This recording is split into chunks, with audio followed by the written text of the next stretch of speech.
Olá, mais um episódio do Videocast Simplifica, o videocast do IDTC, o Instituto de Direito Tributário Contemporâneo.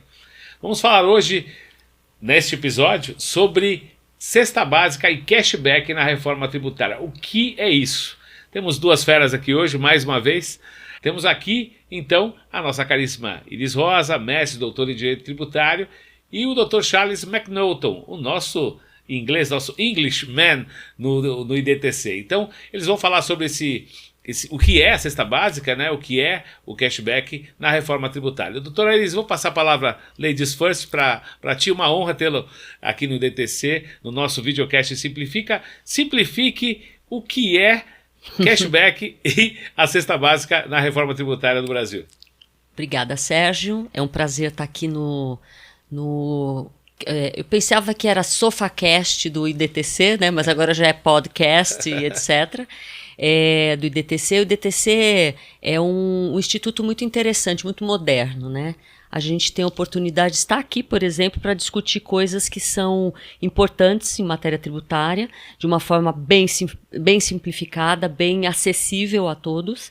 E também é um instituto que agrega aí pessoas de várias empresas, de várias pessoas físicas também, advogados e etc. Então é muito bacana estar aqui. E principalmente para falar dois temas que eu acho que são temas que devem ser abordados, mas que, na minha opinião, eles ainda vão evoluir no contexto da reforma.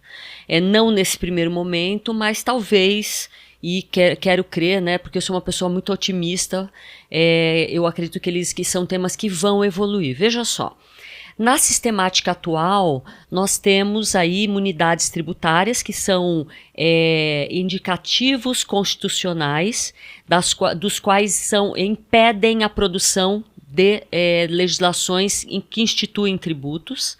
Nós temos aí as isenções, que têm os mesmos efeitos da imunidade, porque acabam evitando o pagamento tributário, mas as isenções são previstas infraconstitucionalmente e atingem aí parcelas da população que precisam de maior cuidado, como os portadores de deficiência física e assim por diante. Temos também uma formatação muito interessante, principalmente para o ICMS, que é um tributo que vai ser substituído, que é a não cumulatividade, quer dizer, a possibilidade de você operacionalizar de forma compensatória o seu recolhimento.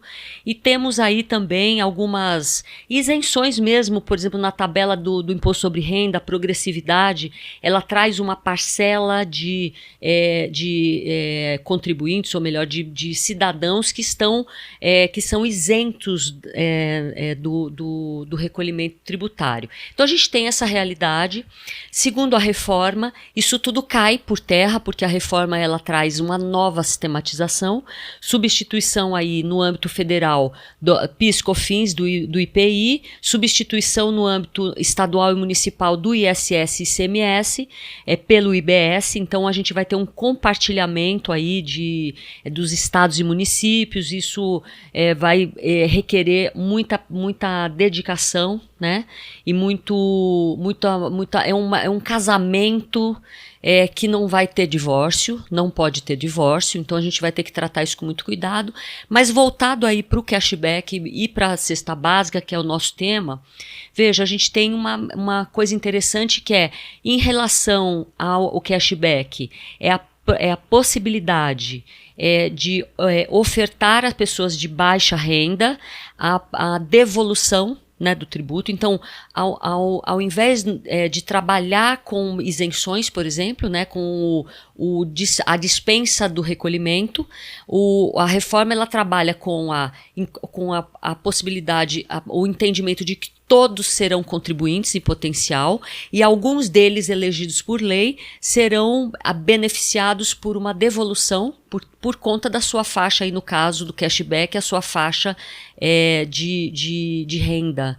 É uma faixa baixíssima por enquanto, né, meio salário, acho que dá uns 700 e poucos reais, e então a população que tem essa baixa renda, mesmo fazendo o pagamento de tributos, principalmente aí o IBS e o ICBS, porque vai acontecer ao mesmo tempo, ele vai ter a devolução.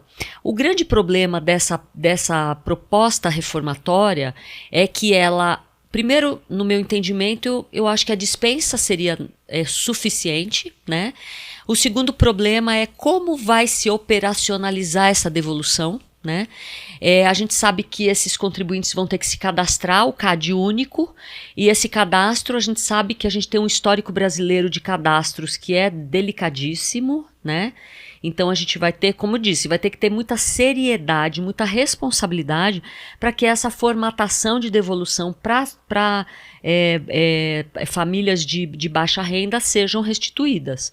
Então eu vejo esse grande problema. O próprio cadastro é um problema e como vai ser operacionalizada essa devolução. Em relação à cesta básica, é muito interessante porque ali elege-se produtos que são essenciais para a sobrevivência, e esses produtos são produtos que vão ter, obviamente, um trato tributário com maior cuidado, porque ele ou vai ser com alíquotas baixas mesmo, ou até sem alíquotas. A gente ainda tem uma orientação regulamentar em relação a isso.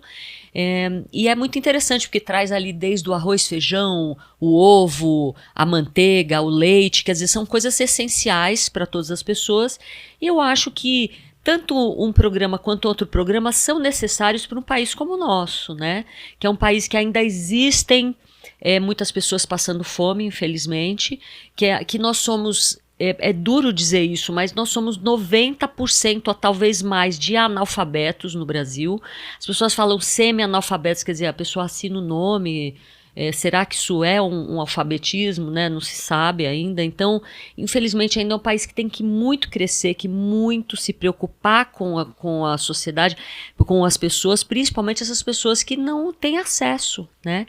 Mas eu entendo também, eu vou até ouvir um pouquinho o Charles sobre isso, que é um cara, como o Sérgio disse, um lord inglês, né? Então ele tem uma visão muito mais social, muito mais cuidadosa, talvez, do que a minha, mas assim, talvez seja interessante esses programas num contexto tão grandioso, de momento de reforma, porque parece que a gente está só preocupado com uma casta, né?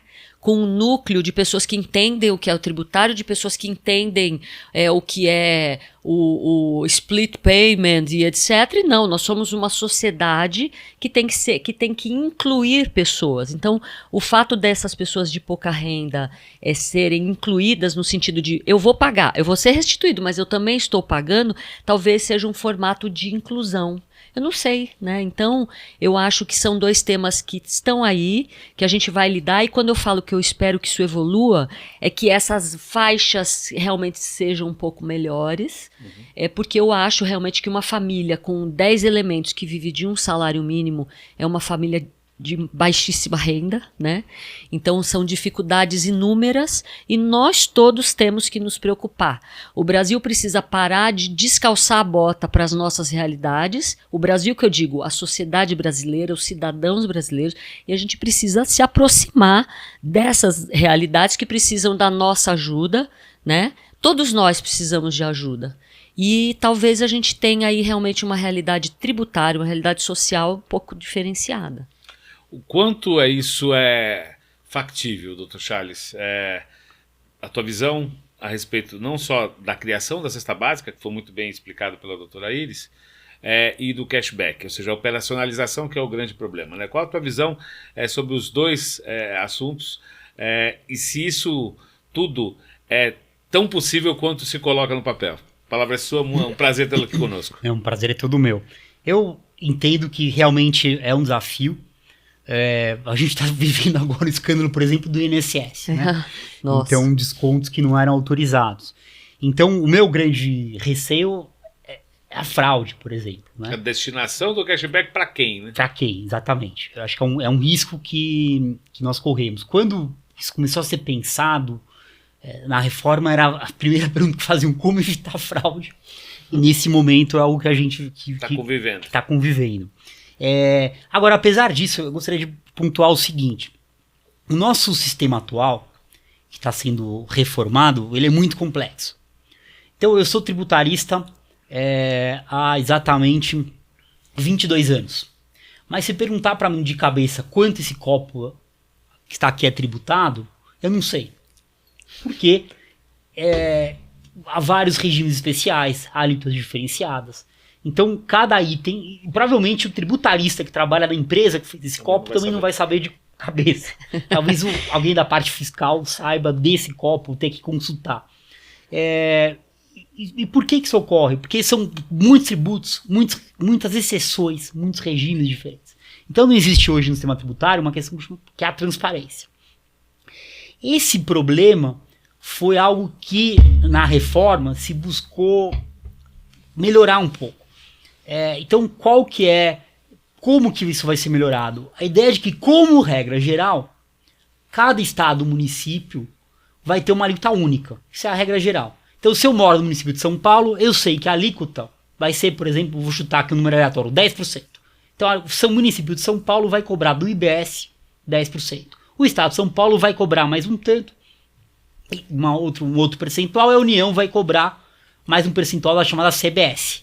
Então, eu vou ter 3 alíquotas, que, como regra geral, eu vou saber. Agora, isso, num plano teórico, era para ser algo absoluto.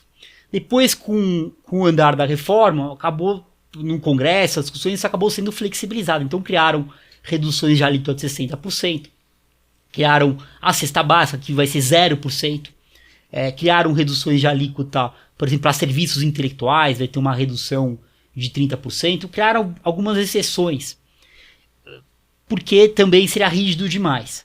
Mas a ideia da reforma é que simplifique, eu como consumidor posso saber, inclusive eu posso comparar. Então eu moro no município de São Paulo com a alíquota de 10%, digamos assim, a alíquota do município, que cada município é 10%, de repente no Rio de Janeiro a alíquota é 9%. Então eu posso cobrar. Por que aqui a alíquota é 10% e lá é 9%? Existe uma ideia de se criar uma cidadania fiscal para o consumidor. Desculpa, eu vou te dar uma interrupção. Na verdade, o que a reforma quer é que o cidadão que chega no supermercado saiba que ele está comprando um pacote de arroz, ele está pagando X de imposto e o resto do produto, é isso? Exatamente. É isso. Ou ele vai no boteco, ele vai no restaurante, ele sabe exatamente quanto ele está pagando. Ele já ter isso conscientizado dentro da cabeça dele. Paguei tanto de imposto e tanto do produto, é isso? Exatamente. Esse é o grande ideal. É um dos grandes ideias da reforma. É um sonho, né? É um sonho. Tá vendo Hoje que um sonho. talvez nós tenhamos aí uma possibilidade ideal, né? Sei lá. Vamos ver. Agora, isso gera um efeito colateral. Porque no sistema atual, você tem um princípio que chama seletividade. Como é que esse princípio funciona? A ideia é que um produto essencial tem uma alíquota menor. Justo. Então, isso a gente calcula que uma pessoa com mais necessidade vai comprar só o essencial e uma pessoa com mais folga financeira vai comprar outros produtos. Então tem essa racionalidade no sistema atual, mas que geram exceções, geram problemas, etc. Então num sistema novo, que tem uma ideia de uma alíquota única, salvo exceções, você cria como então eu faço com pessoas de baixa renda? E daí a ideia do cashback. A ideia do cashback é que ele é muito mais eficiente do que o sistema atual. Porque no sistema atual, eu posso cobrar um produto da cesta básica, por exemplo, mas uma pessoa de baixíssima renda compra, mas uma pessoa de alta renda também compra. Lógico. Então você perde dinheiro, porque você está beneficiando uma pessoa que não precisava beneficiar. Então a ideia do cashback você sabe um atirador de elite que acerta o alvo correto sem precisar gastar a munição? A ideia é essa, quer dizer, eu não vou gastar recurso público de forma desnecessária. O ideal da reforma era isso. Então, quando ela foi pensada no plano da teoria, era isso, uma alíquota única e o cashback para devolver para as pessoas que precisam esse imposto. Como eu já falei, durante as conversas do Congresso, setores organizados, a sociedade, acabou, não, vamos criar exceções. Então foram criadas exceções. A primeira delas é justamente a cesta básica. Então a ideia é que para alimentos que sejam nutricionalmente adequados e que tenham uma diversidade regional, é isso que a emenda 132 criou, haja uma previsão de alíquota zero. E depois, com a lei complementar que surgiu, qual foi a ideia? Vamos, alguns alimentos que não sejam processados, que sejam in natura, tem uma lista restrita de alimentos e esses a gente concede alíquota zero. Eu acho positivo porque o cashback, querendo ou não, ele é restrito. Como regra geral, a evolução é 20% do tributo. Então, e são pouquíssimas, assim, é muita gente, mas muita gente que tem uma renda muito baixa não vai ter acesso ao cashback. Então, com a cesta básica, se protege o maior número de pessoas, digamos assim, que não vão ser oneradas na compra desses produtos. E além disso, para outros alimentos também tem uma redução de 60%, tá? É uma gama maior de alimentos que tem uma redução de 60%. O foco, na verdade, é o principal produto necessário para o pessoal de média e baixa renda, que é a alimentação, né? Ou seja, são os alimentos. São os alimentos. Assim, existem vários itens com redução de alíquota de 60%. Não só os alimentos. Sim. Assim como também a alíquota zero, medicamentos, tem a alíquota zero. Pessoal, limpeza, aquele pacote exatamente. Da mínima sobrevivência. Da mínima sobrevivência. Mas, para alguns alimentos tidos como essenciais, a alíquota vai ser zero, e para outros alimentos também ali listados terá uma redução de alíquota de 60%. Então, a ideia é que, embora, como regra geral, a alíquota seja única, e daí se pensa em uma alíquota de 27%, mais para mais, mais para menos, vai depender de como vai ser calibrado, para alguns itens vai ter uma redução, os alimentos foram, muitos alimentos foram contemplados. E para alimentos muito especiais, que sejam in natura, que sejam saudáveis, uma previsão de alíquota zero.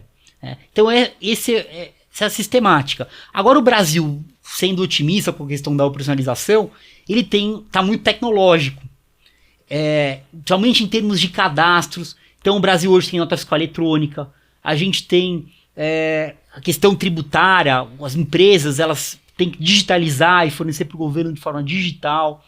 Então o Brasil hoje tem um aparato digital mais sofisticado que em vários países. Sim. Então a ideia é que com essa tecnologia se consiga efetivar esse cadastro de forma eficiente, aproveitar também o cadastro único que já existe, para conseguir contemplar essas pessoas. Agora sempre há o temor, o receio de fraude, ou um temor de atraso nos pagamentos, né? Porque são pessoas que têm uma vulnerabilidade financeira muito grave. Então há muitos desafios a serem vencidos, né? Mas tem uma razão de ser que é interessante e que espero que funcione. Minha última provocação, o risco aí, a gente já conhece, eu já tenho também uma idade acima dos 50 anos para poder perceber o seguinte: talvez não haja uma descalibragem, aquilo que é supérfluo, entre aspas, possa vir a ser, que acho que esse é o que quem está nos assistindo vê, ser alto demais, ou seja, aquilo que é supérfluo, eu não estou dizendo, eu vou assim colocar um exemplo prático. O álcool, por exemplo, o vinho, ficar muito, ou seja, quem não pode, quem tem a isenção, jamais poderá tomar uma garrafa de vinho porque é muito mais alta. Essa é a minha pergunta.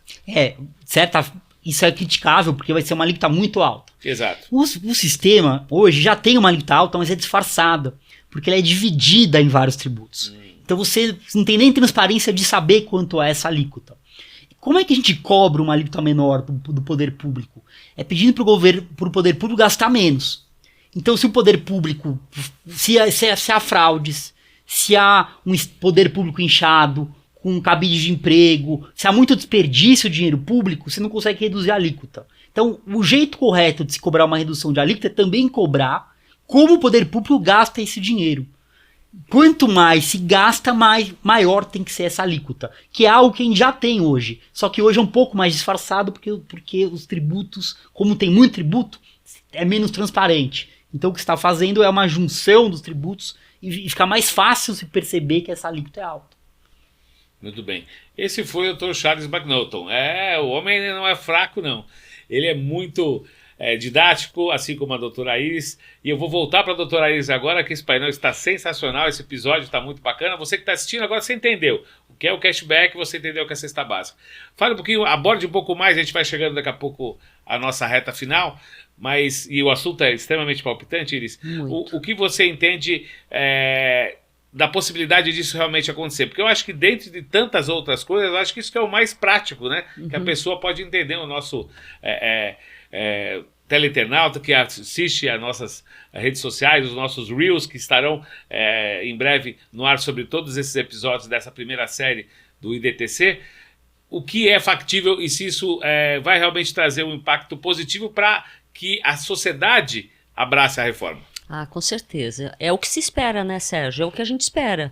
É que essa reforma, ela traga pontos positivos muito maiores do que negativos, é óbvio. É muito difícil você agregar a complexidade de coisas que existem, né, numa sociedade. É muito difícil.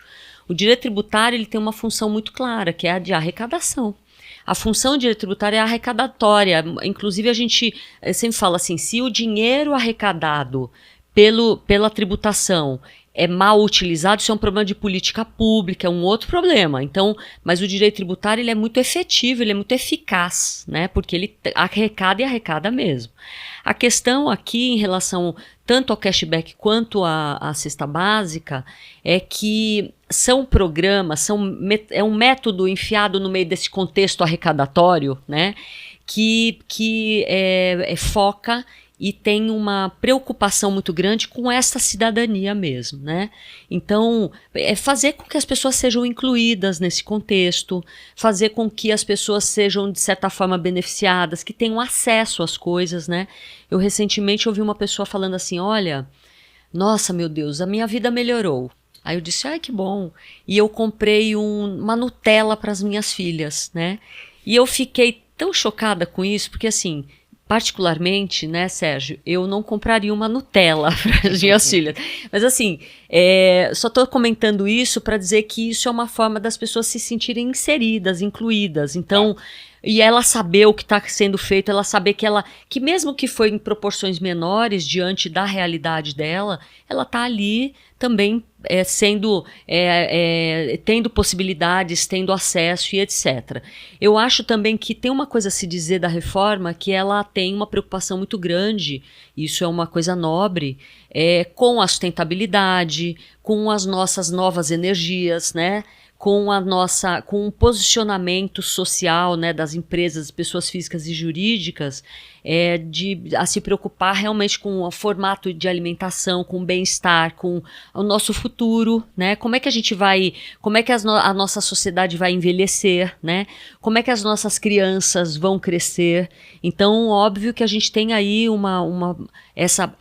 não é uma função primordial do direito tributário, mas ele tem funções também que estão atreladas a tudo isso, né? A partir do momento em que ele mostra, através de uma alíquota maior, que aquele produto não é tão positivo, que não é um produto que seja tão saudável para o seu filho e assim por diante. Então, eu acho que são programas interessantes.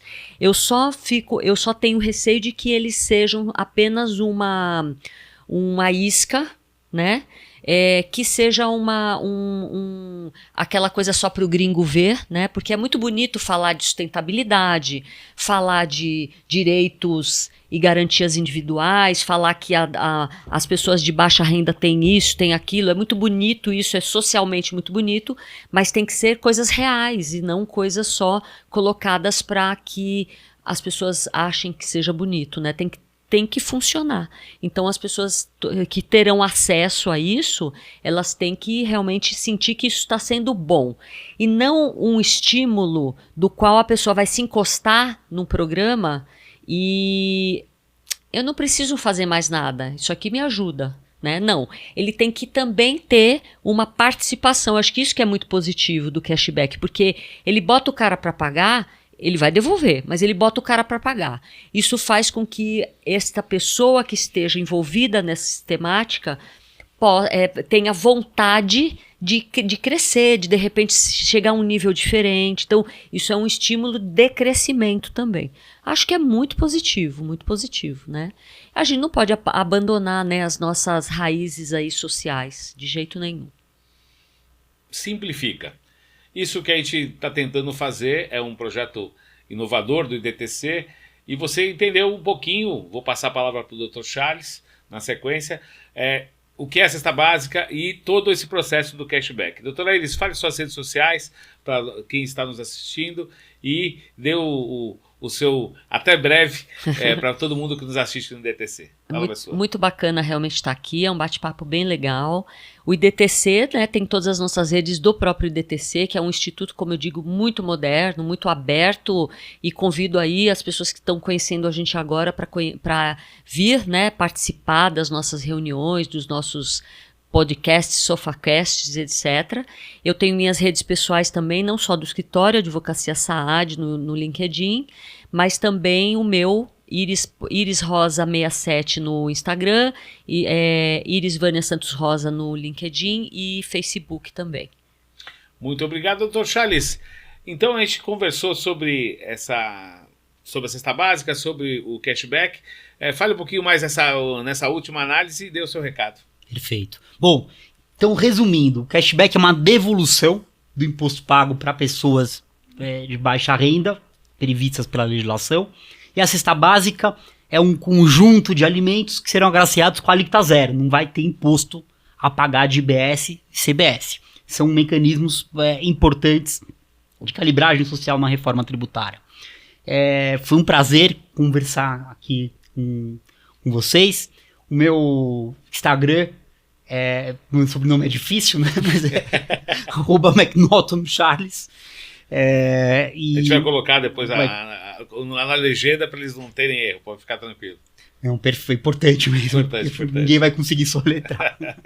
Mas, de qualquer modo, eu acho que essa reforma agora a gente passa por um momento, uma fase de transição, né, que começa a partir de 2026. E a partir de 2033 começa para valer. Então é uma reforma tributária, algo gradualmente criado, mas é importante já todo mundo conhecer e ter noção geral do que vai acontecer, porque é uma mudança muito importante em termos tributários e que se quer que as pessoas se engajem e conheçam mesmo, até para poder reivindicar mudanças e melhorias.